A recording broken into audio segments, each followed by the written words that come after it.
Hi hello friends, welcome back to my channel. Car delivery ತೊಗೊಂಡ್ಮೇಲೆ ದೇವಸ್ಥಾನಕ್ಕೆ ತೊಗೊಂಡೋದ್ವಿ. ಯಾವ ದೇವಸ್ಥಾನ ಅಂದರೆ ಶಾಮನೂರು ಆಂಜನೇಯನ ದೇವಸ್ಥಾನ. ಕಿಚ್ಚ ಸುದೀಪ್ ಸರ್ ಕೆಂಪೇಗೌಡ ಫಿಲ್ಮಲ್ಲಿ ಹೇಳಿದಾರಲ್ಲ, ಊರು ಒಳಗಿರೋ ದೇವಿನ ಮುಟ್ಟಿದ್ರೆ ಊರು ಹೊರಗಿರೋ ಆಂಜನೇಯ ಸುಮ್ಮನೆ ಬಿಡ್ತಾನ ಅಂತ ಹೇಳ್ಬಿಟ್ಟು, ಅದೇ ಥರ ದಾವಣಗೆರೆಯಲ್ಲಿ ಸಿಟಿ ಒಳಗಡೆ ಊರು ಒಳಗಡೆ ದುಗ್ಗಮ್ಮ ಕಾಯ್ತಾ ಕೂತ್ಕೊಂಡ್ರೆ ಊರು ಹೊರಗಿಂದ ನಮ್ಮ ಆಂಜನೇಯ ಶಾಮನೂರು ಆಂಜನೇಯ ಕಾಯ್ಕೊಂತ ಕೂತ್ಕೊಂಡಿದ್ದಾನೆ. ಅಲ್ಲಿ ಬಂದಿದ್ವಿ ಕಾರ್ ತೊಗೊಂಡು. ಈಗ ಒಳಗಡೆ ಎಲ್ಲ ಪೂಜೆ ಆಯಿತು, ದರ್ಶನ ಆಯಿತು. ದೇವಸ್ಥಾನದಲ್ಲೂ ಶ್ರಾವಣ ಪೂಜೆ ಮಾಡ್ತಿದ್ರು. ವೈಬ್ಸ್ ಮಾತ್ರ ಸೂಪರ್ ಆಗಿತ್ತು.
ಆಂಜನೇಯನ ದೇವಸ್ಥಾನ ಎದುರುಗಡೆನೇ ಈಶ್ವರನ ದೇವಸ್ಥಾನ ಇತ್ತು, ಅಲ್ಲೂ ಪೂಜೆ ಮಾಡಿಸಿದ್ವಿ.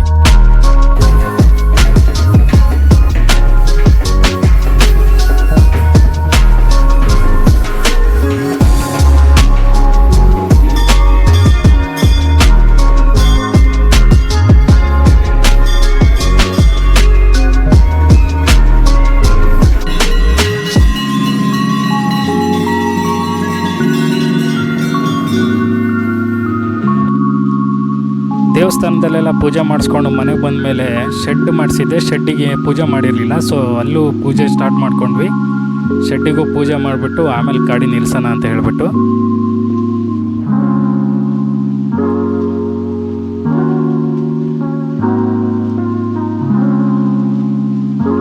ಕಾರ್ ಡೆಲಿವರಿ ತೊಗೊಂಡಿದ್ದು ಚೆನ್ನಾಗಾಯಿತು. ದೇವಸ್ಥಾನದಲ್ಲಿ ಪೂಜೆನೂ ಚೆನ್ನಾಗಾಯಿತು. ಕೊನೆಗೆ ಮನೆ ಹತ್ರ ಬಂದು ಶೆಡ್ಡಿಗೂ ಪೂಜೆನೂ ಆಯಿತು.